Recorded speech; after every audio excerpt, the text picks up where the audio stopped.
Ma'asyiral muslimin wal muslimat rahimakumullah. Sesuatu yang sudah pasti dalam Islam bahwa datangnya bulan Ramadan, di situ ada syariat yang sangat agung sekali, satu di antara rukun Islam. Ibadah itu disebut ibadah puasa, dan itu disyaratkan di dalam ayat yang sering kita dengar apabila masuk bulan Ramadan. Ya ayyuhalladzina amanu kutiba alaikumusiyam. Wahai orang-orang yang beriman, diwajibkan kepada kalian berpuasa. Lah dalam puasa itu ada kebahagiaan yang luar biasa, baik kepada jasad bagi orang yang puasa atau kepada ruh orang yang berpuasa. Jadi double kebahagiaan puasa itu. Badan dapat, ruh juga dapat. Adapun pada badan tentu kesehatan. Kesehatan yang tidak didapat dalam ibadah-ibadah yang lainnya. Kita saja kalau mau medical check up, biasanya suruh puasa dulu tuh sama dokter itu, supaya darahnya bersih katanya. Artinya bahwa dari sisi itu saja kita tahu bahwa puasa itu membawa kesehatan. Walaupun hadisnya lemah, ketika Rasul mengatakan sumu tasihhu, berpuasalah maka kalian akan sehat, tetapi secara makna benar. Karena puasa itu memang membawa kesehatan. Tetapi lebih daripada itu, ada kebahagiaan ruh. Karena orang yang berpuasa itu hakikatnya mampu menangkal hawa nafsu, di mana ruh lebih tenang bagi orang-orang yang berpuasa dibandingkan yang tidak puasa. Bahkan Nabi SAW sampai menyebutkan sebuah hadis tentang orang-orang yang berpuasa itu memiliki dua kebahagiaan. Kata Nabi SAW, lis-saimi farhatan. Farhatun inda fitrih wa farhatun inda liqa'i rabbi. Orang yang berpuasa itu memiliki dua kebahagiaan. Kalimat farhan itu diambil dari fariha, yafrah. Kalau kita melihat kamus, fariha itu artinya bahagia saat seseorang itu sedang mengadakan acara pernikahan. Sebagaimana seorang pengantin itu sangat bahagia saat melangsungkan acara pernikahan, maka seperti itulah kebahagiaan orang yang puasa. Jadi bukan hanya Rasul mencopot kata gitu saja tanpa makna, karena bahagia dalam bentuk Arab itu macam-macam lafadznya. Jadi seolah-olah kalau kita artikan itu, bagi orang yang berpuasa itu memiliki sesuatu yang sangat membahagiakan dalam hidupnya. Kapan itu? Saat berbuka. Karena saat berbuka itu waktu-waktu mustajab doa masalahnya. Kalau orang sholat, maka sholat itu waktu yang paling istimewa ketika sujud. Itulah kata Rasul, aqrabu ma yakunul abdi min rabbih. Sesuatu yang paling dekat seorang hamba dengan Allah saat salat itu adalah saat sujudnya. Disitulah mustajab doa. Kalau haji itu ketika mereka wukuf di Arafah. Orang-orang yang wukuf di Arafah itu mustajab doanya karena Allah turun kepada mereka. Lah kalau saat puasa, mustajab doanya itu saat berbuka. Disitulah waktu yang sangat mustajab doa, yang terkadang dilalaikan orang-orang yang berpuasa. Karena memang kalau sudah dekat-dekat berbuka itu memang godaannya banyak. Terbayang melihat kue yang ada di meja itu, yang baru dibeli di pasar kaget itu. Ada kolaknya, ya kan, kue lapisnya, macam-macamnya di situ. Dah kebayang tuh, nanti kalau sudah beduk saya makan yang ini dulu katanya, yang itu belakangan. Jadi digoda supaya kita mikir apa yang akan dimakan. Padahal sebenarnya orang yang berpuasa itu, kalau kita mau jujur ya, kita makan 3 butir kurma dengan air putih saja itu sudah kenyang sebenarnya. Entah kenapa memang seperti itu ya. Tapi terkadang hawa nafsu yang mengalahkan kita. Akhirnya kemudian israf dalam iftar. Semua yang ada di meja pindah ke perut. Nah, itu yang jadi masalah ya. Maboklah jadinya. Jangankan sholat isya, maghrib aja lewat tuh. Udah ngantuk dia ya. Lah, saat berbuka itu sebenarnya itu waktu mustajab doa. Dan sering saya ulang-ulang, ada hadis yang mengatakan, Inna lillahi utaqa'u minan nar. Jadi Allah itu memiliki hamba-hambanya yang akan dimerdekakan dari api neraka. Kapan itu? Inda fitri wa dzalika kulla lailatin. Saat berbuka dan itu setiap malam. Jadi justru itu waktu di mana Allah akan membebaskan kita dari api neraka tuh. Waktu sedang menjelang berbuka tuh. Makanya terkadang ada orang yang kemudian digoda dengan was-was hawa nafsunya. Justru jam segini itu masih di perjalanan dari ngabuburit tuh. Entah di mana dia kan. Harusnya jam-jam yang seperti ini tuh sudah harus nongkrong hadap kiblat tuh. 5 menit, 10 menit sebelum berbuka. Karena kesempatan dimerdekakan dari api neraka di luar Ramadan tidak ada. Hanya ada di bulan Ramadan. Itulah kebahagiaan letaknya di situ.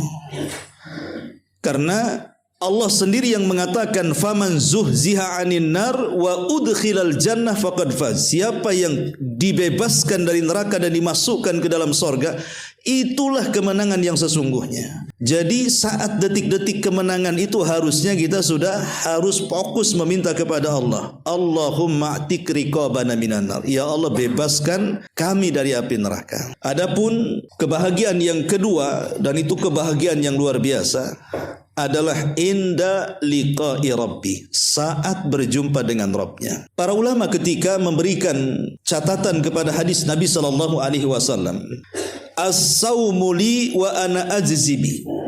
Puasa itu untukku dan aku yang akan membalasnya. Al-Hafidz Ibnu Rajab Al-Hambali, beliau menjelaskan, menukilkan beberapa perkataan ulama salaf. Dia mengatakan bahwa kalimat puasa itu untukku dan aku yang akan membalasnya. Satu-satunya ibadah yang tidak bisa dirampas pahalanya hanya puasa. Kalau sholat masih bisa dirampas tuh pahalanya. Kalau zakat masih bisa diambil pahalanya. Kalau haji masih bisa diambil pahalanya.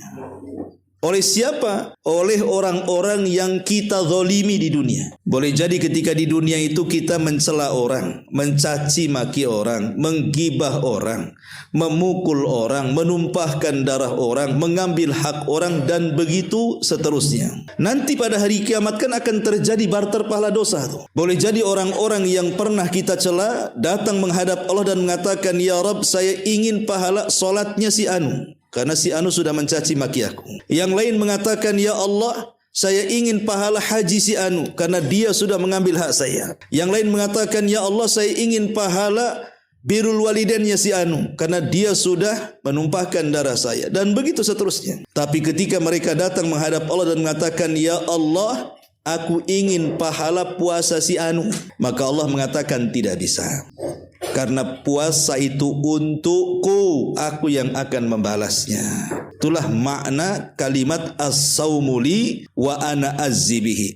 Semua pahala ibadah-ibadah selain puasa bisa diambil, kecuali puasa tidak bisa diambil, Allah tak kasih. Karena itu puasa adalah milik Allah subhanahu wa ta'ala. Makanya kata para ulama, amalan yang paling banyak memasukkan orang ke sorga itu puasa. Walaupun di sorga itu ada pintu solat, tapi kan terkadang pahala solat kita dah diambil orang, tak bisa kita masuk pintunya.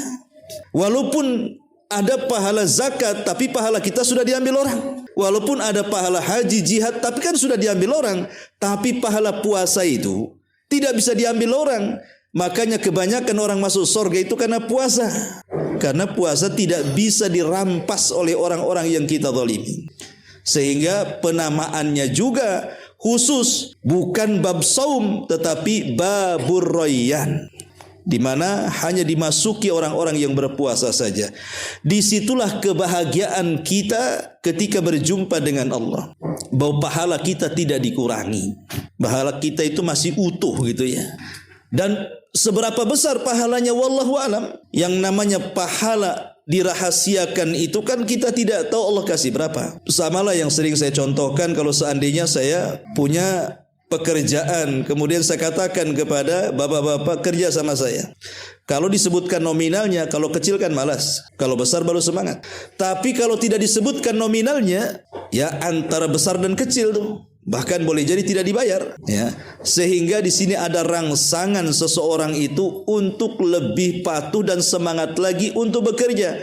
Siapa tahu kalau bekerjanya bagus maka bayarannya tinggi, tapi kalau pekerjaannya tidak bagus boleh jadi tidak akan dibayar. Begitulah puasa. Kalau puasa kita baik, bagus, boleh jadi pahalanya besar. Tapi kalau puasanya asal-asalan, ya boleh jadi tidak dapat apa-apa kecuali hanya menahan lapar dan dahaga saja. Itulah yang diisyaratkan dalam hadis Rasul, rubba shaimin laisa lahul jaza illal ju' wal 'ats. Berapa banyak orang yang berpuasa itu tidak diganjar kecuali hanya menahan lapar dan dahaga saja. Ma'asyiral muslimin wal muslimat rahimakumullah. Sering saya ulang-ulang bahwa perhatian kita kepada puasa itu bukan hanya memperhatikan pembatal-pembatalnya saja. Dan pembatal-pembatal puasa itu kan secara global ada 7 ya yang disepakati. Ya, pertama al-jima, dan ini yang paling bahaya. Melakukan hubungan suami istri membatalkan puasa. Kenapa saya katakan paling bahaya? Karena ada kafarahnya. Kalau yang lain kan gak ada kafarahnya. Inilah satu-satu pembatal yang ada kafarahnya nih. Apa kafarahnya? Pertama, memerdekakan budak. Kalau tak sanggup berpuasa 2 bulan berturut-turut, kalau tak sanggup memberi makan 60 fakir miskin. Karena ada di zaman Nabi, orang datang kepada Nabi SAW mengatakan, halaktu ya Rasulullah, celaka aku wahai Rasul. Kenapa? Waqa'tu ala imraati. Aku di siang hari Ramadan menggauli istriku. Celaka aku, katanya. Maka Nabi SAW, kalau begitu engkau harus bayar kafarah. Sahabat ini mengatakan, apa bayar kafarahnya wahai Rasul? Engkau harus memerdekakan budak, katanya. Kata sahabat ini, aku tak sanggup, tak ada duit, katanya. Ya sudah, kamu harus berpuasa 2 bulan berturut-turut. Ya Rasul, sebulan saja tak tahan, suruh 2 bulan pula, katanya. Kata Rasul SAW, kalau begitu, ya sudah, kau kasih makan 60 fakir miskin. Oh, saya tak sanggup, nggak ada duit, katanya.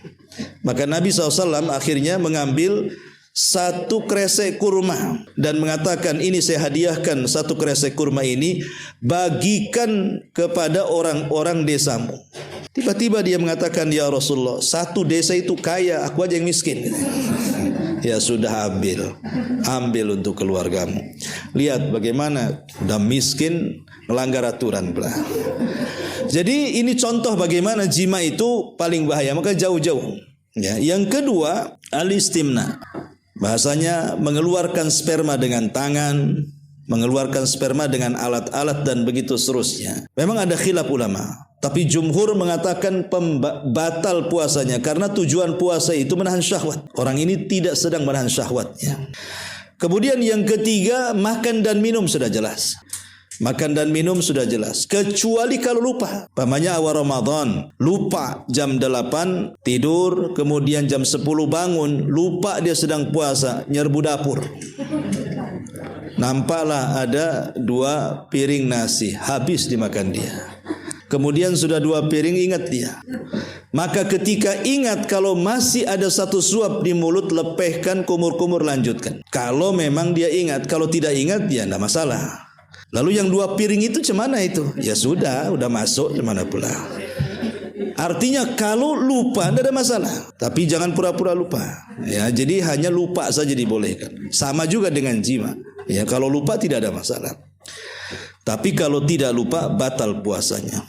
Termasuk juga makan nabi makna aklin wa syurbin, yang sekedudukan dengan makan dan minum, seperti infus. Ya, di rumah sakit kan, di infus itu kan sekedudukan makan dan minum tuh, batal puasanya. Ataupun al-qayu amdan, muntah secara sengaja. Muntah secara sengaja. Sengaja nyari bau-bau yang kalau kecium langsung muntah. Ya, jadi sengaja itu memuntahkan. Ataupun bagi wanita yang nomor 6, ya keluar darah, haid dan juga nifas, itu sudah jelaskan gitu.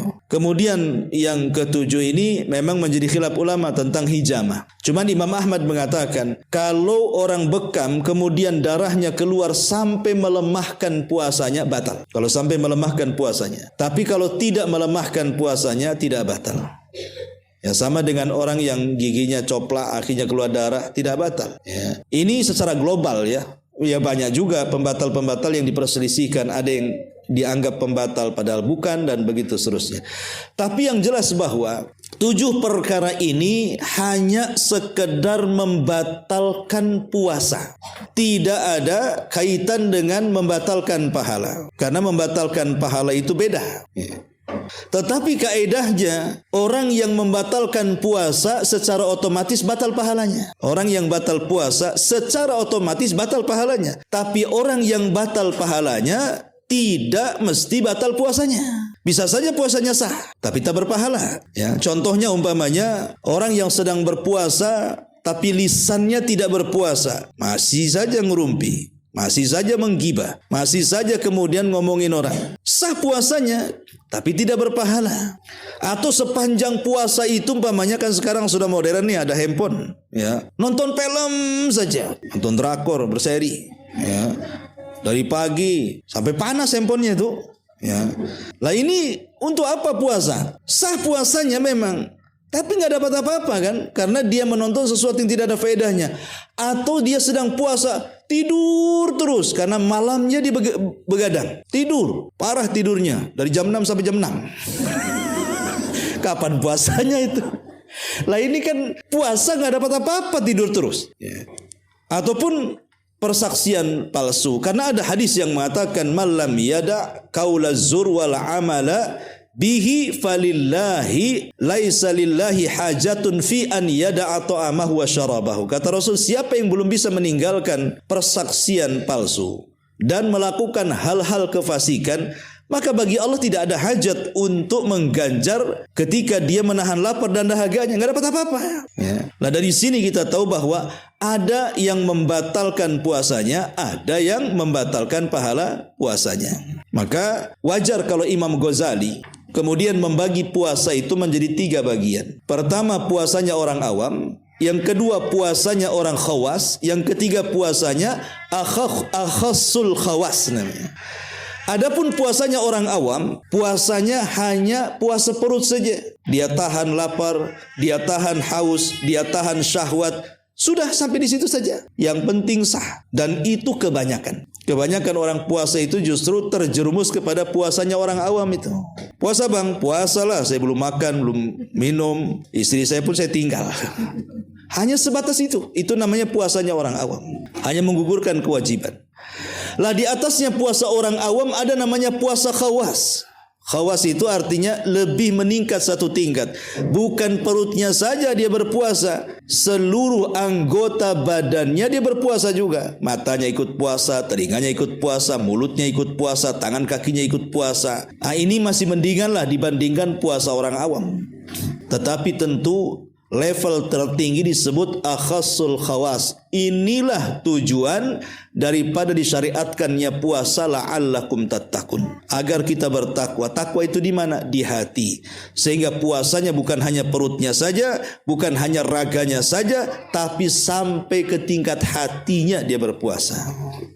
Baru kemudian kita akan sampai kepada la'allakum tattaqun, agar kalian bertakwa. Karena takwa itulah yang menggerakkan seluruh badannya untuk beriman.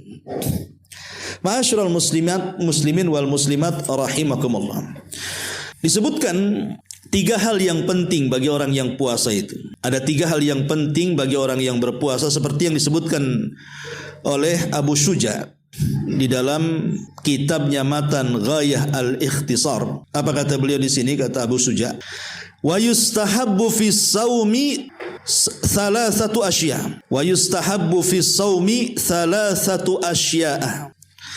Ta'jilul fitri wa ta'khirus sahuri wa tarkul hijri minal kalami. Yang harus diperhatikan orang yang berpuasa itu 3. Kata beliau, ada 3 hal yang disunnahkan ketika puasa. 1, menyegerakan berbuka. 2, mengakhirkan sahur. 3, meninggalkan kata-kata kotor. Ini disunnahkan bagi orang puasa. Pertama, menyegerakan berbuka. Menyegerakan berbuka itu bagian daripada penyelisihan kita dengan ahli kitab. Karena orang-orang Nasrani mereka juga puasa, Yahudi juga puasa, tetapi puasanya mereka itu ketika berbuka menunggu munculnya bintang. Kalau sudah bintang rame, bintang gemintang sudah banyak di langit, baru mereka makan. Maka dalam rangka menyelisih mereka, maka kita dianjurkan Rasul untuk menyegerakan berbuka. Semata-mata matahari terbenam saja, cepat makan, cepat minum. Itu termasuk kejayaan dalam Islam. Karena hakikat jaya dalam Islam itu adalah ketika kita bisa menyelisihi orang kafir. Ustadz, saya masih di jalan, masih naik motor, masih naik mobil. Karena di perusahaan jam 5 baru keluar. Tahu-tahu macet pula di lampu merah. Sampai lampu merah, azan Ustadz. Mau minum tak bawa minum, mau makan tak bawa makan. Apa saya perlu jilat tang itu? Tang motor itu. Yang penting terasa asin sudahlah kan itu. Nah, cukup niat saja. Niat membatalkan itu sudah batal. Karena kita jangan sampai kemudian kita buka sampai rumah pada maghrib. Itu nanti puasanya sama dengan ahli kitab nanti. Ya. Jadi kalau sudah dengar azan, niat, ya Allah saya batalkan puasa saya. Itu sudah batal tuh. Karena bagaimanapun menyegerakan berbuka itu sangat dianjurkan. Dan saat menyegerakan berbuka, setelah kita berdoa tentu juga ada aturannya. Karena yang namanya bulan Ramadan itu bukan hanya sekedar ibadah itu puasa saja. Di sana nanti ada tarawih. Ya, makanya jangan melampaui kapasitas perut. Jangan sampai kemudian makanan di pasar kaget itu semua masuk perut. Karena tadi akhirnya akan membatalkan atau mungkin merusak ibadah-ibadah yang lainnya tuh. Dipastikan malas, dipastikan dia tidak mungkin maksimal ibadahnya. Bawaannya itu nguap dari awal tarawih sampai akhir. Setelah akhir tumbang dia, nggak sempat tadarus. Ya, alasannya ngantuk. Padahal seandainya kita mengikuti sunnah Nabi, insya Allah tidak. Dan itu kita sudah buktikan kok. Kalau kita makan buka itu 3 butir kurma, kemudian air putih, itu sudah cukup. Itu kita kuat tahan tuh kita tarawih. Nanti kalau mau balas dendam habis tarawih, silakan makan banyak kan itu ya. Tapi jangan berlebihan juga. Ini yang pertama. Yang kedua, takhirus sahur, mengakhirkan sahur. Kata Syekh Shalih Fauzan, hafizahullah taala. Orang kalau sahur di awal, umpamanya jam 2 dia sahur, jam 3 selesai sahur. Hakikatnya dia telah menambah jam puasa. Harusnya jam puasa itu setatnya umpamanya jam 5 gitu ya ketika azan subuh. Dia pula jam 3 sudah puasa. Berarti nambah 2 jam tuh. Kalau sudah nambah jam 2 jam itu biasanya sudah di luar dari kapasitas. Allah itu kan sudah tahu nih kemampuan seorang hamba berpuasa itu dari jam sekian ke jam sekian. Allah tahu maslahatnya. Kalau kemudian kita tambah di luar daripada perintah, makanya pasti membawa darat tuh. Boleh jadi kalau kita puasa jam 3, jam 9 sudah lapar. Karena sudah lewat jam banyak tuh. Tapi kalau seandainya kita sahurnya diakhirkan setengah jam sebelum subuh, insya Allah itu sampai siang pun belum hilang tuh sahurnya. Belum datang rasa laparnya, paling mungkin haus saja. Lah ini menunjukkan begitulah tuntunan syariat Islam mengakhirkan sahur, dan ini bagian menyelisih ahli kitab. Termasuk yang ketiga kata beliau, wa tarkul hijri minal kalam. Jauhi kata-kata kotor, karena ini bisa menghilangkan faedah orang yang berpuasa. Ini yang pertama, ya. Yang kedua, bicara tentang tarawih. Ya, bicara tentang tarawih. Jangan sampai seorang muslim meninggalkan tarawih.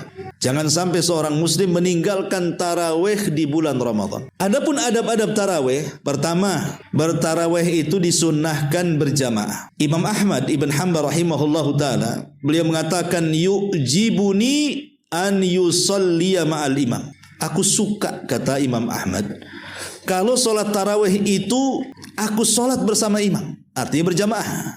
Bahkan Imam Ishaq rahimahullahu ta'ala ketika dia bertanya kepada Imam Ahmad, qultu li imami Ahmad, aku berkata kepada Imam Ahmad, as-salatu fi al-jama'ati ahabbu ilaika am yusalli wahda fi qiyami syahri Ramadan. Ya Imam, bagaimana pendapatmu? Kamu memilih solat jamaah setelah Isya ataukah solat sendiri nanti sepertiga malam umpamanya? Maka Imam Ahmad mengatakan yujibuni an yusalliya fil jama'ati yuhyi sunnah. Aku lebih suka solat berjamaah dibandingkan solat sendirian, karena itu bagian daripada menghidupkan sunnah Nabi sallallahu alaihi wasallam. Maka salat tarawih itu mau laki-laki mau perempuan, maka silahkan berjamaah. khususnya bagi laki-laki. Ya, kalau perempuan dibolehkan, tapi kalau laki-laki sangat dianjurkan. Karena ada hadis yang mengatakan, "Man qama ma'al imam hatta yansarifa, kutiba lahu qiyama lailatin." Siapa yang solat bersama imam di masjid, ya, sampai imam selesai, kemudian kita ikut selesai, maka seolah-olah kita menghidupkan malam itu seluruhnya dengan qiyamul lail. Asal syaratnya kita solat tarawih jamaah bersama imam, tidak boleh berpaling sampai berpaling imam. Jadi jangan kemudian karena saya 11 rakaat, imamnya 23, 11 saya pergi, imam sholat sendiri dengan jamaah yang lain. Bukan begitu. Ikut saja walaupun keyakinan kita memilih 11, kemudian imam 23 rakaat, ikut saja sampai selesai. Supaya mendapatkan keutamaan seolah-olah dia menghidupkan satu malam suntuk dengan qiyamul lail itu. Kan luar biasa. Siapa yang tahan sholat malam dari isya sampai subuh? Nggak ada yang tahan. Tapi kita bisa mendapatkan pahala itu dengan cara apa? Solat bersama imam, imam berpaling baru ikut berpaling. Itu sama dengan orang menghidupkan malam dari isya sampai subuh tuh. Ini kan yang luar biasa. Makanya dianjurkan berjamaah. Yang kedua, dianjurkan dipanjangkan bacaannya. Makanya sering saya katakan, solat tarawih ini kan ada beberapa model. Ada cara Nabi, ada cara sahabat, ada cara kita-kita ini. Ya. Adapun cara Nabi, biasanya rakaatnya pendek, bacaannya yang lama. Nabi itu kata Aisyah radhiyallahu anha tidak melebihi rakaatnya dari 11. Ada yang mengatakan dalam riwayat 13, tapi yang 13 yang 2 rakaatnya itu adalah muqaddimah. Kebanyakan riwayat 11, ya. Tetapi walaupun pendek rakaatnya, Nabi itu panjang bacaannya. Karena Hudzaifah ibn Yaman menyaksikan, atau Abdullah ibn Mas'ud juga pernah menyaksikan bagaimana dua sahabat ini pernah solat di belakang Nabi. Yang satu mengatakan, aku pernah solat di belakang Nabi. Rupanya Nabi membaca surah Al-Baqarah dalam rakaat pertama. Ketika selesai Al-Baqarah, kukira dia mau ruku, lanjut ke Ali Imran. Ketika selesai Al-Imran, aku sangka dia mau ruku karena dia sudah gemetar nggak tahan. Lanjut pula ke Al-An'am. Berapa juz itu? Ya. Saya kira kalau seandainya kita ini bermakmum kepada imam yang jangan 3 surat Al-Baqarah habiskan 1 rakaat, saya kira langsung diresign itu imam tuh. Atau kita yang meresenkan diri, nggak beres imam ini katanya. Ya. Itu solatnya ala Nabi kan, sedikit memang rakaatnya, tetapi bacaannya panjang. Beda pula model Nabi, beda dengan model sahabat. Kalau model sahabat ini ada sebagian sahabat yang memperbanyak rakaatnya, tapi menyederhanakan bacaannya. Seperti contoh Ubay ibn Ka'ab pernah menjadi imam di masa Umar bin Khattab dengan 21 rakaat. Contohnya, walaupun dalam riwayat 11 rakaat, dalam riwayat 21 rakaat. Tetapi sahabat yang mengikuti solatnya Ubay ibn Ka'ab itu dimulai dari ibadah Isya, selesainya mendekati fajar. Ya, itu diperbanyak rakaat, padahal suratnya itu sudah disederhanakan. Tapi sederhananya para sahabat dari Isya sampai subuh, itu sederhananya sahabat. Ya, kalau kita ini, 3 itu. Pertama pendek rakaatnya, yang kedua pendek bacaannya, yang ketiga cepat gerakannya. Hebat itu kita sudah 11 rakaat, ayatnya waduha ke bawah, rukunya belum tumaknina sudah i'tidal. Ini gimana? Ya, lihat tuh di YouTube yang 23 rakaat 7 menit itu. Ya kan ada tuh 7 menit 23 rakaat yang kedengaran bacaannya waladolin saja sama amin. Ya. Alhamdulillahnya nggak jelas tuh. Rukunya juga sama. Saya lihat tuh apa nggak capek. Saya kira kalau ibu-ibu ke sholat yang 7 menit 23 rakaat pulang asam urat tuh. Gimana nggak encok tuh pulang kayak orang olahraga. Ya. Orang olahraga aja nggak seperti itu. Ya. Nah ini contoh bahwa sholat tarawih itu disunahkan dipanjangkan. Sunnah dipanjangkan. Disebutkan Imam Malik dalam kitab Muwatta'nya dari Sa'ib ibn Yazid, qala dia mengatakan, amara Umar bin Khattab radhiyallahu an Ubay ibn Ka'b wa Tamiman ad-Dari radhiyallahu anhuma an yaquma lin-nasi bi ihda asyrata rak'atan wa qad kana al-qari yaqra bimi'in hatta kunna na'tamidu 'alal 'asi min tulil qiyami wa ma kunna nasrifu illa fi furu'il fajri.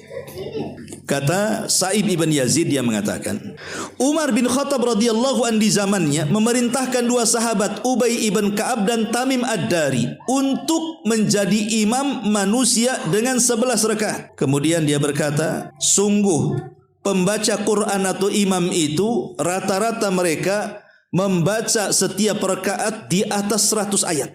Mi'in, ya. Sehingga kami, kata para sahabat, ini sahabat ya, na'tamidu alal asi, sampai kami saking tidak kuatnya sampai ada yang memegangi tongkat, saking lamanya dipegang tongkat itu, ya.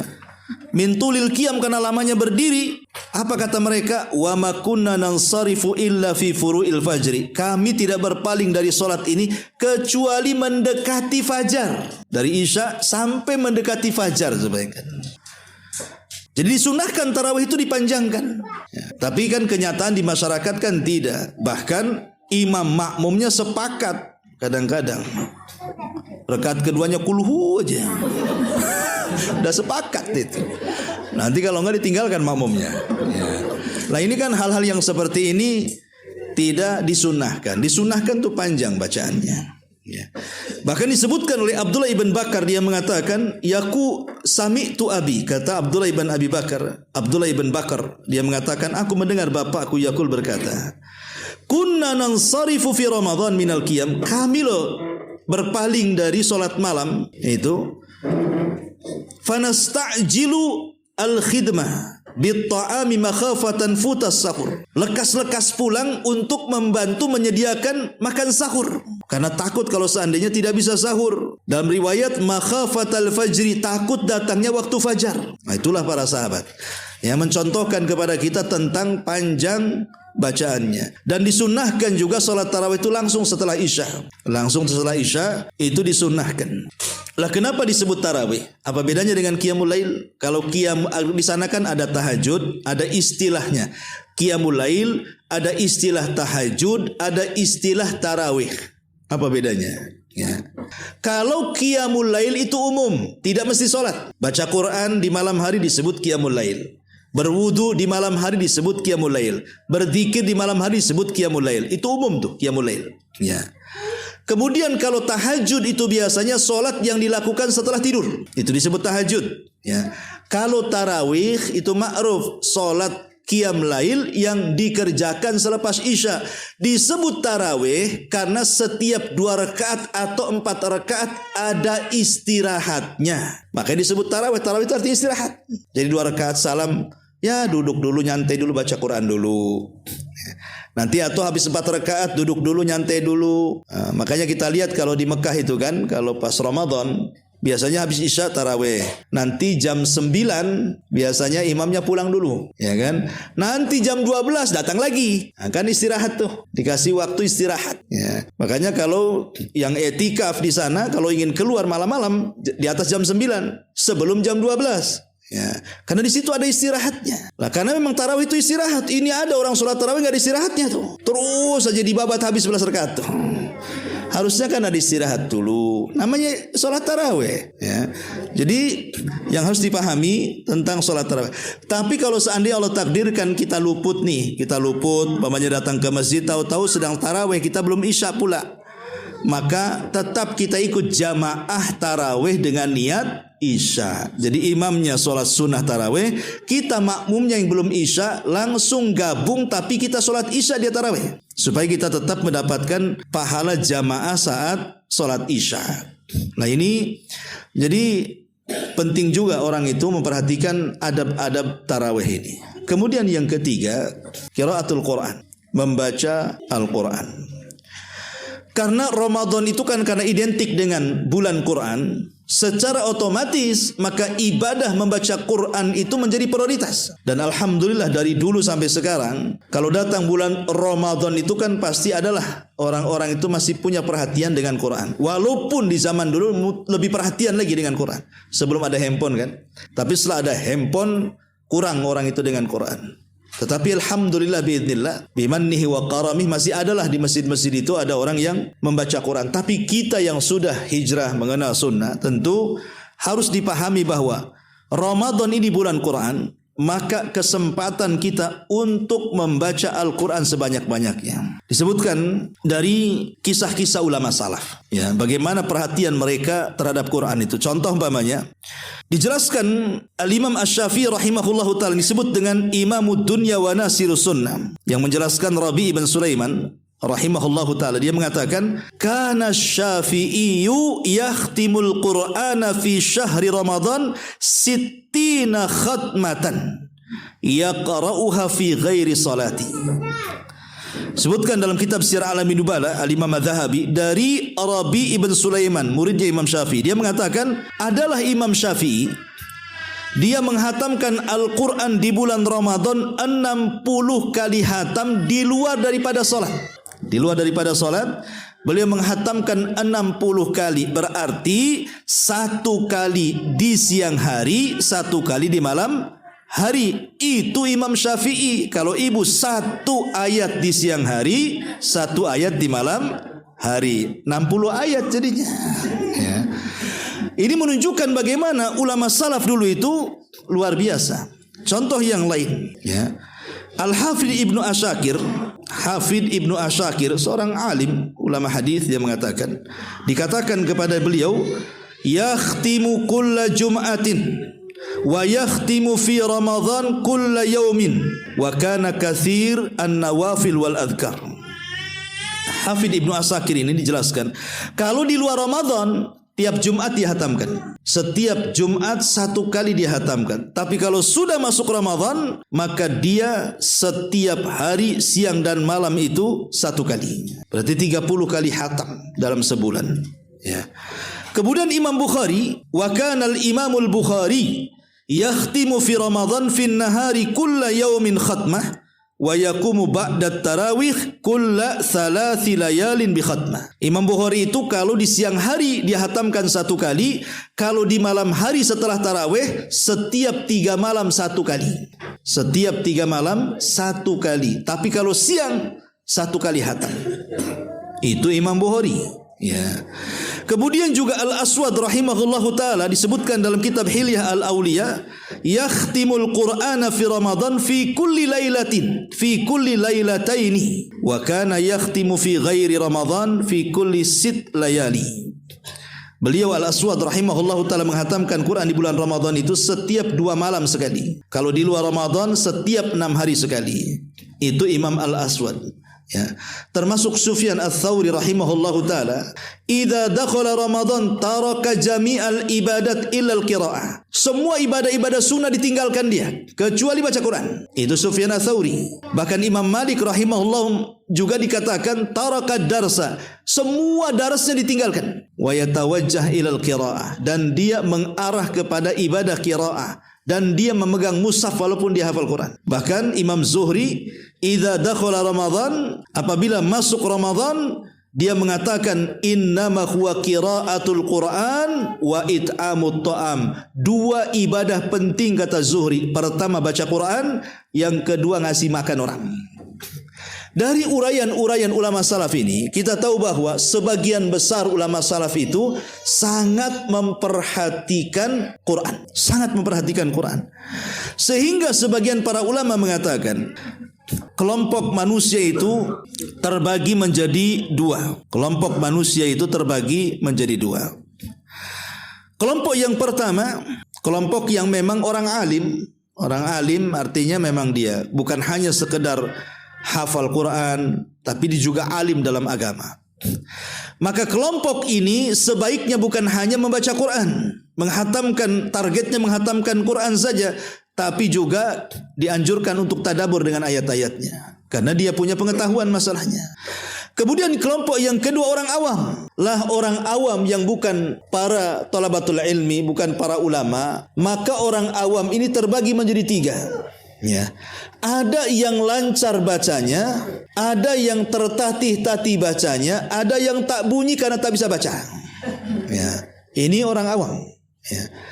Kalau dia lancar, maka targetkan supaya hatam dalam 30 hari bulan Ramadan. Jadi yang diprioritaskan orang awam itu kuantitas bukan kualitas.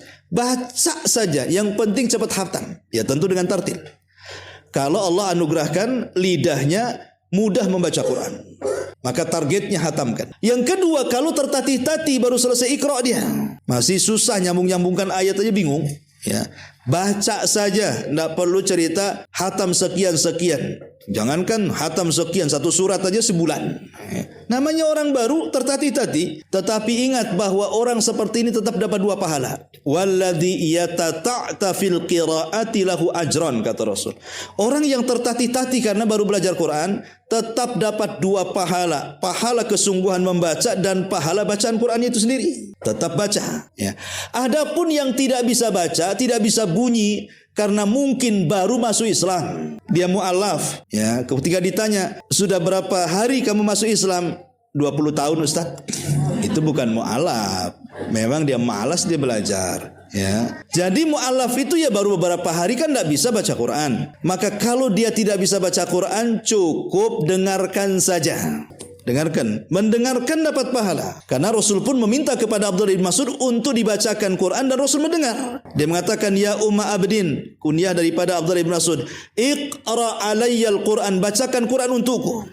Kata Abdullah bin Mas'ud, ya Rasulullah, mana mungkin aku akan membaca Quran sementara Quran turun kepadamu? Kata Rasul, sudah baca saja. Akhirnya dia pun membaca surah An-Nisa sampai kepada ayat fa kaifa idza ji'na min kulli ummatin bisyahid wa ji'na bika ala haula'i syahida. Kata Rasul, hasbuka hasbuka ya Ibnu Mas'ud. Cukup. Kata Abdullah bin Mas'ud, aku melihat kedua belah mata Rasul melelehkan kedua air mata. Tapi dari situ bahwa kalau yang tidak bisa baca Quran, dengarkan. Ya ini, tapi juga tentu jangan diporsir. Ibu bapak yang dimuliakan Allah Azza wa Jalla. Walaupun baca Quran itu penting dan sangat dianjurkan di bulan Ramadan, tapi jangan sampai mengganggu ibadah puasanya.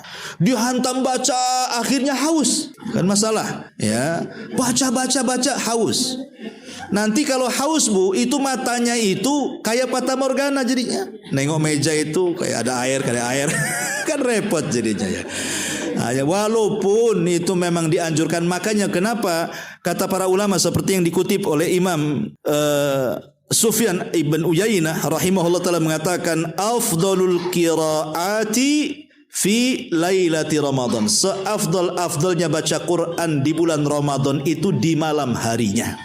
Karena kalau malam hari kan gak ganggu puasa. Kalau malam hari gak ganggu puasa, bisa sepuasnya kita ini membaca Quran. Tapi kalau seandainya di siang hari Ramadan kan bisa nanti membatalkan puasa malahnya. Jadi walaupun penting baca Quran di bulan Ramadan, tetapi jangan mengganggu ibadah yang lainnya. Artinya ya kata Rasul, khairul a'mal adwamuha wa in qalla. Sebaik-baik amal itu yang sederhana tapi terus-terusan. Dah capek dah berhenti, ya. Entah beramal yang lain dulu, nanti duduk lagi baca Quran, begitu. Jangan dihantam semuanya. Ya, ini diantara juga tilawatil Quran itu sangat dianjurkan karena memang namanya bulan Quran ya harus dimakmurkan dengan Al-Quran. Tapi tetap tidak meninggalkan adab-adabnya. Ya sebaiknya baca Quran itu ya habis wudu gitu ya. Hadapkan ke kiblat, cari tempat-tempat yang layak supaya nyaman. Ya baca Quran sampingnya got bau ya nggak bisa. Cari tempat yang nyaman, yang enak supaya kalau sudah baca Quran konsentrasi. Ya cari waktu-waktu yang tepat. Ya, kemudian juga jangan ada kebisingan dan begitu seterusnya. Tetap adab-adab itu penting. Ini yang ketiga. Yang keempat, ya, bahwa bulan Ramadan juga ajang untuk mendapatkan pahala sebanyak-banyaknya dengan cara bersedekah. Disebutkan dalam Sahih Bukhari Muslim bahwa Abdullah bin Abbas radhiyallahu anhuma dia berkata, "Kana Rasulullah sallallahu alaihi wasallam ajwadun nas." Wa kana ajwadu ma yakunu fi Ramadan hina yalqahu Jibril fayudarisuhul Quran. Kata Ibnu Abbas, Rasul itu adalah manusia yang paling dermawan. Lebih-lebih kedermawanannya kalau dia berada di depan Jibril saat menemuinya. saat tadarus Al-Quran bersamanya. Dan ada riwayat dari Anas bin Malik radhiyallahu an, Rasul mengatakan afdalus sadaqati sadaqatun fi Ramadan. Seafdal-afdalnya sedekah adalah sedekah yang dikeluarkan di bulan Ramadan. Sedekah itu kan ada 3 macam. Ada yang namanya zakat. Itu zakat ini kewajiban. Kalau sudah cukup haulnya, kalau sudah cukup nisabnya, keluarkan. Tapi kalau mau mengeluarkan di bulan Ramadan lebih afdal. Yang kedua ada zakat itu berupa sedekah. Dia bukan kewajiban, tapi kerelaan. Sewaktu-waktu boleh kita keluarkan. Dan itu namanya infak dan sedekah. Kemudian yang ketiga ada namanya sedekah non materi. Dia tidak pakai uang. Ya, itulah namanya sedekah dengan senyum. Kata Rasul, tabassumuka fi akhika sadaqah. Tabassumuka fi akhika sadaqah. Lemparan senyummu kepada saudaramu itu sedekah. Jadi kalau ibu bapa tidak punya uang ingin sedekah, cukup senyum. Tapi letakkan senyum pada tempatnya. Jangan ke tiang listrik senyum, ke pagar rumah senyum, pohon pisang senyum. Itu orang gila. Berarti kalau itu yang jadi masalah, yang paling banyak pahalanya orang gila. Senyum kan itu. Jadi tetap senyum pun pada tempatnya. Ya, ataupun mamanya punya pengetahuan diajarkan, itu juga sedekah. Ya, kemudian juga punya tenaga disumbangkan, itu juga sedekah. Itu non materi artinya. Ya, tasbih, tahlil, takbir, mengajak manusia kepada kebaikan, semua dinilai sedekah. Lah 3 sedekah ini sangat dianjurkan di bulan Ramadan. Tetapi kata para ulama, kalau sedekahnya berkenaan dengan materi, maka tingkatan sedekah itu ada 3 di bulan Ramadan. Seafdal-afdalnya memberi makan iftar orang yang puasa. Itu paling tinggi tingkatannya. Seafdal-afdalnya sedekah materi di bulan Ramadan adalah memberi makan orang yang berpuasa. Karena ada hadis yang mengatakan man fattara shaim kana lahu ajru shaim. Siapa yang memberi makan orang yang berpuasa, pahalanya sama dengan mengambil pahala orang yang berpuasa tanpa mengurangi pahala dia sedikit pun. Makanya ini penting. Ya, dari sekarang ya nabung gitu untuk nanti Ramadan. Kalau ada orang yang ingin menyalurkan sedekah iftar, sumbang. Itu seafdal-afdalnya sedekah di bulan Ramadan. Alhamdulillah, hampir semua masjid dan mushola, pesantren dan yayasan kan mereka sudah mengadakan itu buka bersama. Nah, itulah sedekah yang paling afdal. Kita salurkan ke mereka. Ya. Yang kedua, baru kemudian memberi makan orang sahur. Kalau di awal-awal mungkin bisalah kita juga datang ke orang-orang yang susah gitu ya. Kita titip uang ini untuk sahur. Tapi biasanya kalau 10 akhir Ramadan, kan banyak orang itikaf tuh. Hampir di masjid-masjid ada orang itikaf. Datang aja ke pengurus masjidnya, Pak, nanti sahur orang itikaf di masjid ini aku yang tanggung. Ya. Tapi yang bagus ngasihnya, nanti gak kemakan pula. Ya. Jangan ngasih tiap hari kasih uduk aja kan itu. Ya, sekali-kali rendang, sate yang enak. Pasti orang berburu ke masjid itu tuh. Enak di masjid itu sahurnya katanya. Sate siapa? Itu Ibu Anu tuh yang ngasih. Nah, ini yang kedua. Baru yang ketiga, ya sedekah yang terbaik baru sedekah kepada secara umum. Secara umum pun yang lebih baik adalah memberi pakaian kepada anak-anak yatim. Biar mereka senang, bahagia ketika lebaran kan itu kan. Pakaiannya bagus, anak-anak yatim itu kasih mereka pakaian supaya pakaian yang mereka pakai dengan pakaian yang anak kita pakai sama. Baru setelah itu kepada anak-anak ya, setelah anak-anak yatim, baru kepada orang-orang miskin. Ya, baru setelah itu mungkin ke pembangunan masjid, ke pembangunan pesantren, ke pembangunan macam-macam. Tapi yang terpenting di bulan Ramadan itu ngasih makan orang puasa, ngasih makan orang sahur, baru nyenengkan anak-anak yatim dan fakir miskin. Itu sedekah yang paling afdal di bulan Ramadan. Ya. Karena sering saya ceritakan, saya belum pernah melihat ada orang sebaik orang-orang Arab. Dia kalau ngasih iftar itu luar biasa memang. Karena saya sudah beberapa tahun itu dijamu di Son'a sama orang Yaman, orang Arab itu luar biasa. Jadi kalau habis sholat maghrib, mereka ngajak ke rumah mereka tuh. Itu sekali ngasih hidangan itu bisa sampai 7 sampai 10 macam itu. Tapi pintarnya orang Arab itu tidak kayak kita langsung dihidangkan prasmanan, tidak. Tapi satu-satu dikeluarkan. Satu kita makan, sikit. Nanti makan lagi, sikit. Makan lagi. Nanti mungkin ke-7, ke-8. Dan terakhir itulah puncak yang paling enak yang dikasihkan ke kita. Makanya kadang-kadang kawan-kawan itu yang baru-baru tak tahu kalau yang paling enak itu yang paling akhir. Dikenyangkannya awal-awal, sudah yang terakhir yang paling enak udah kenyang, nggak bisa dimakan, dibungkus tak bisa. Nah, ini tapi dermawannya luar biasa mereka itu. Bahkan mereka itu buat perjanjian dengan kita itu. Kamu harus makan 5 hari, nggak boleh ke rumah siapapun. Dipatok tuh harinya sama dia tuh. Memang ditarik ke rumahnya. Sebab kalau makan di rumah kan otomatis kan dia sudah persiapan. Lain kalau kita ngasih ke orang kan pakai kotak saja, ya. Tapi kalau ke rumah kan kita bisa memuliakan betul orang yang puasa tuh. Meskipun demikian, kalau ibu-ibu nih biasanya ngasih orang iftar, kasihlah iftar terbaik. Seperti yang disunahkan, pamannya kalau ada kurma rutob ya kasih rutob, gitu ya. Kalau tidak ada rutob ya kurma biasa. Kalau tidak ada kurma ya minimalnya minuman manis. Ya, minuman manis itu kalau bisa pun yang paling enak gitu. Jangan teh obeng aja hari-hari. Carilah makanan itu yang agak pelangi itu warnanya itu.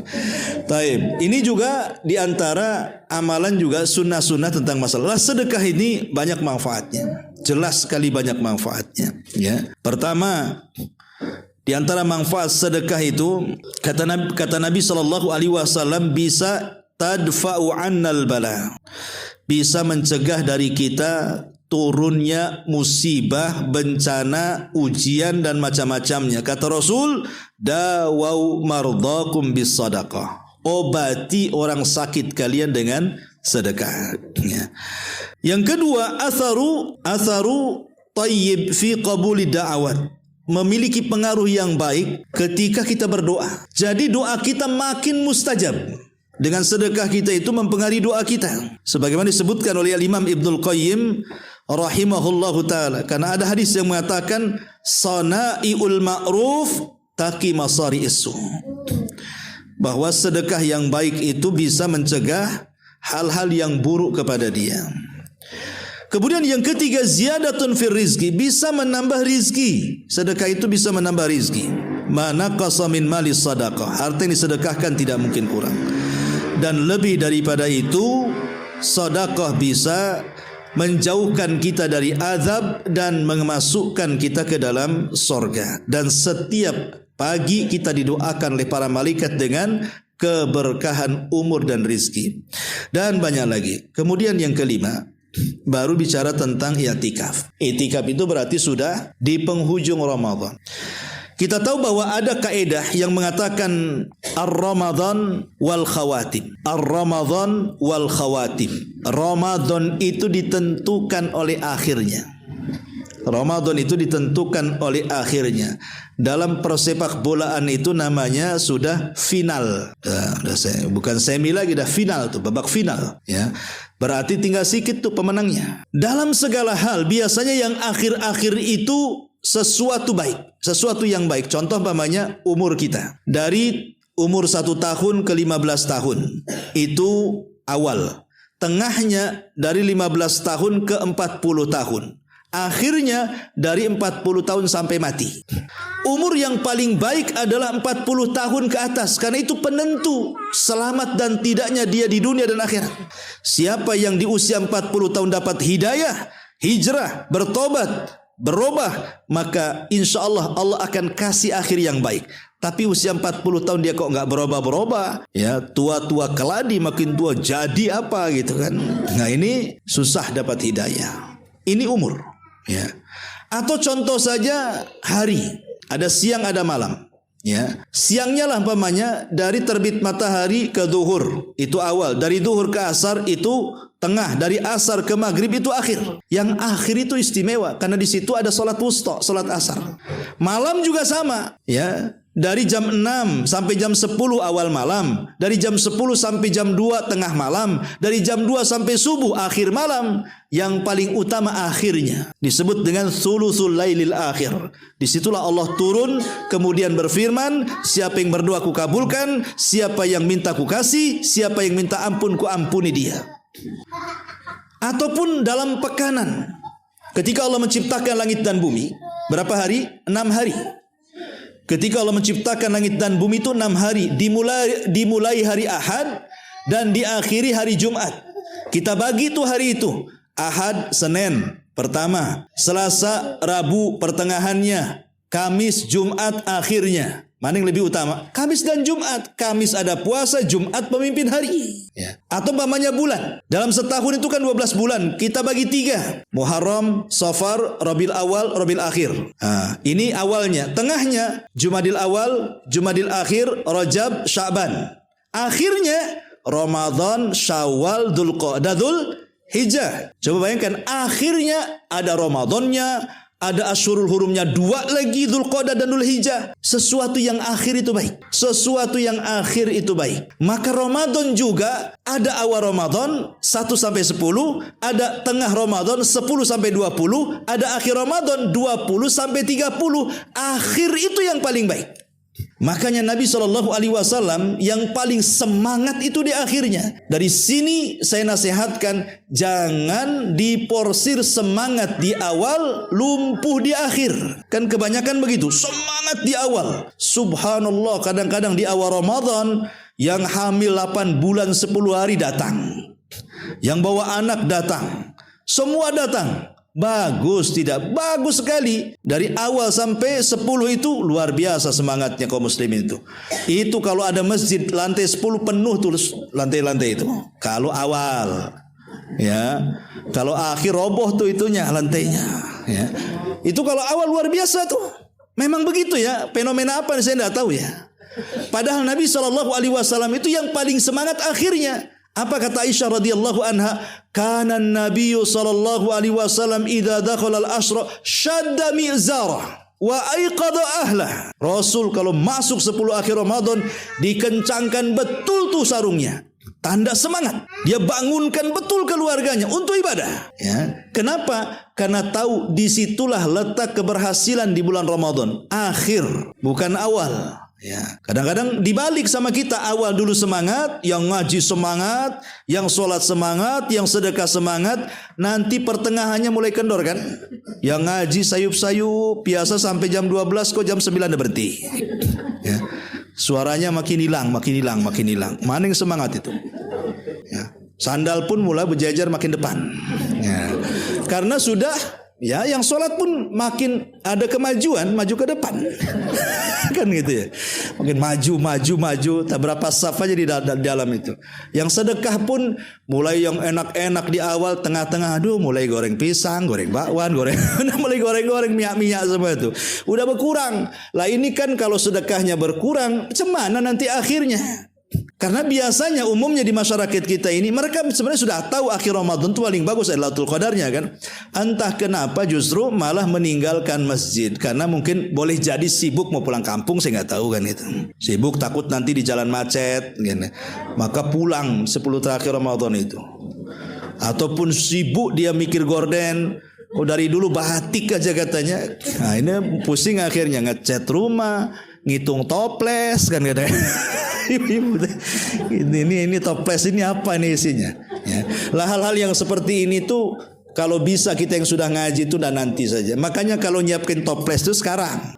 Jadi supaya nggak kepikiran, nyiapin rumah ya sekarang, nyiapin gorden sekarang, renovasinya sekarang. Jadi Ramadan itu nggak kepikiran tuh. Ya, ini I'tikaf itu menunjukkan bahwa kita ini betul-betul hendak mencari kebaikan Ramadan dengan mengambil akhirnya Ramadan wal khawatim. Kenapa demikian? I'tikaf itu penting. Satu, ya, supaya membantu manusia untuk lebih ibadahnya khusyuk lagi. Karena di masjid itu biasanya itu godaan hati kurang. Makanya Abu Hurairah radhiyallahu anhu mengatakan, kami kalau puasa Ramadan, kata Abu Hurairah, najlisu fil masjid nutahhir qulubana. Kata Abu Hurairah, kami kalau sedang puasa, kami suka duduk di masjid untuk apa? Membersihkan hati-hati kami. Ya, karena di masjid itu jarang maksiat. Ya. Kalau sudah keluar masjid kan macam-macam yang didengar, macam-macam yang dilihat, ya, macam-macam yang dipikirkan, macam-macam yang diucapkan, sehingga hati ini susah untuk bersih. Itu faedah itikaf tuh. Makin khusyuk ibadah kita. Yang kedua, faedah itikaf itu membantu manusia untuk memperbanyak, bukan hanya melaksanakan yang wajib, yang sunnah saja biasanya rajin tuh. Kentut sedikit keluar masjid, ambil wudhu, masuk tahiyatul masjid. Pokoknya banyak ibadah sunnah itu mudah dilakukan. Lebih daripada itu, dia mampu untuk meraih Lailatul Qadar. Kalau ingin dapat Lailatul Qadar 10 hari itu, kalaupun tidak malam dan siang, minimal malamnya lah itikaf 10 hari itu. Dipastikan orang yang itikaf itu mendapatkan Lailatul Qadar. Asal hindari 2 perkara saja. Kalau sedang itikaf, 1, menghabiskan waktu dengan sesuatu yang tidak ada manfaat. Itikaf iya, main handphone jalan terus. Nah, itu untuk apa? Nonton di masjid kan gak ada faedahnya, bisa berdosa lagi. Yang kedua, pindah rumah, pindah kamar, gitu bahasanya ya. Jadi bawa bantal, bawa kasur ke masjid, mau ngapain di sana? Mau tidur? Ya. Jadi bukan pindah rumah. Ya. Jadi hanya memang ingin ibadah fokus. Jauhi 2 perkara. Jangan habiskan waktu dengan sesuatu yang tidak ada manfaatnya. Jangan habiskan tidur waktu itikaf. Ya, karena nanti nggak dapat apa-apa di situ. Karena itikaf ini faedahnya penting, mendapatkan Lailatul Qadar luar biasa, pasti dapat itu. Cuman saya kasih konsep saja, kalau ingin mendapatkan Lailatul Qadar dalam bab Quran, dalam bab sedekah atau dalam bab salat, pertama dalam bab sedekah dulu. Kalau ibu punya uang 10 juta, jadikan 10. Atau punya uang 1 juta, jadikan 10 lembar. 1 juta, jadikan 10 lembar, 100 ribu. Coba setiap malam di 10 terakhir Ramadan, infak 100, besoknya 100, besoknya 100. Tidak mungkin 10 hari, yang 100 ribu yang kita infakkan itu tidak bertepatan dengan Lailatul Qadar. Mustahil, pasti bertepatan dengan Lailatul Qadar yang 100 itu. Ya, jadi 100 ribu pecahkan jadi 10, jadi 10 ribuan. Ya, jadi 10 ribu satu hari ini, besok 10 ribu lagi, 10 ribu lagi, 10. Atau yang 10 ribu pecahkan jadi ribuan. Jangan pula 1000 dipecahkan jadi 10. Gimana? Makin kecil saja. Minimalnya, coba kalau seandainya 10 ribu lah dari 100 itu pecah jadi 10. Itu kalau diinfakkan setiap malam kok bertepatan dengan Lailatul Qadar. Bayangkan seolah-olah 83 tahun kita infak 10 ribu tiap hari itu. Makanya itu konsepnya. Ini dalam bab sedekah. Dalam bab baca Quran juga sama. Mungkinlah kita ini malas tidak itikaf. Ya, atau ibu mungkin lagi halangan, tidak mungkin tinggal di masjid, ya. Minimal lah nanti 10 akhir Ramadan itu bacalah 1 surat setiap malamnya. Ambillah surat pilihan seperti Kulhu umpamanya. Jangan, Kulhu ini luar biasa kata Rasul, orang yang membacanya sepertiga Al-Quran kan? Kata Rasul, kenapa kalian lemah? Kata Rasul di hadapan para sahabat. Kata sahabat, apa yang membuat kami lemah? Lemahkah kalian, kata Rasul, untuk membaca setiap malam sepertiga Quran? Rasul, kami tidak sanggup kalau setiap malam sepertiga Quran. Kata Rasul, bukan itu maksudnya. Baca kulhu sama dengan sepertiga Quran. Kalau 2 kulhu, 2/3 Quran. Kalau 3 kulhu, selesailah Quran tuh. Kan gitu. Maka kalau setiap malam kita baca 3 kul, setiap malam nih tanggal 20 baca kul, besoknya baca kul, besoknya baca kul sampai 10 hari, tidak mungkin yang 3 kul itu tidak bertepatan dengan Lailatul Qadar itu. Pasti bertepatan. Jadi seolah-olah kita baca 3 kul itu 83 tahun dengan mendapatkan kesempurnaan pahala hatam Quran tuh. Itu dalam bab Quran umpamanya. Atau umpamanya dalam bab salat, ya. Dalam bab salat umpamanya ibu salat sunah wudu umpamanya, ya. Pokoknya setiap malam ambil wudhu sholat sampai 10 hari. Dari tanggal 10 sampai 20. Tidak mungkin tidak bertepatan yang sholat sunnah wudhu itu dengan Lailatul Qadar. Pasti adalah satu sholat bertepatan itu. Jadi seolah-olah kita sholat wudhu sampai 83 tahun lamanya setiap hari itu. Lagi itu konsep mencari Lailatul Qadar itu. Setiap malam adalah kebaikan. Ya, baik dari sedekahnya sisihkan, baik dari sholatnya sisihkan, baik dari baca Qur'annya sisihkan. Ya, begitu supaya, atau baik dari zikirnya, ya kan amalan banyak gitu ya. Nah, ini Contoh umpamanya supaya konsep mendapatkan Lailatul Qadar saat i'tikaf, atau yang tidak i'tikaf pun bisa melakukan seperti itu. Wallahu a'lam bishawab. Ini, dan yang terpenting tentunya adalah menghidupkan malam 10 terakhir Ramadan, dan jangan lupa berdoa, Allahumma innaka afuwun tuhibbul afwa fa'fu anna. Ini yang paling penting juga di antara adab-adab Ramadan. Wallahu a'lam bishawab. Sampai di sini saja karena sudah lama juga. Taib, sebelum saya tutup, kalau ada yang bertanya.